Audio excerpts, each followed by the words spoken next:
بسم اللہ الرحمن الرحیم۔ السلام علیکم۔ دوزخ سے نجات کے سب سے آسان کلمات جن کے پڑھتے ہی دوزخ حرام ہو جاتی ہے۔ پیارے دوستو، مسلم ابن حارث تمیمی رضی اللہ تعالی عنہ فرماتے ہیں کہ رسول اللہ صلی اللہ علیہ وسلم نے ان کے ساتھ سرگوشی فرمائی اور فرمایا کہ جب تم مغرب کی نماز سے فارغ ہو جاؤ تو 7 مرتبہ یہ دعا پڑھو۔ اگر تم یہ پڑھ لو گے اور اسی رات تمہاری وفات ہو جائے تو تمہارے لیے جہنم سے خلاصی لکھ دی جائے گی، اور جب تم فجر کی نماز پڑھ لو تو یہ دعا پڑھ لیا کرو۔ اگر تم ایسا کر لیتے ہو اور اس دن تمہارا انتقال ہو جاتا ہے تو تمہارے لیے جہنم سے چھٹکارا لکھ دیا جاتا ہے۔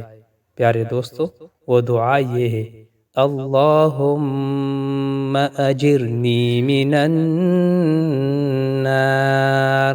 صبح و شام 7 مرتبہ ضرور پڑھے۔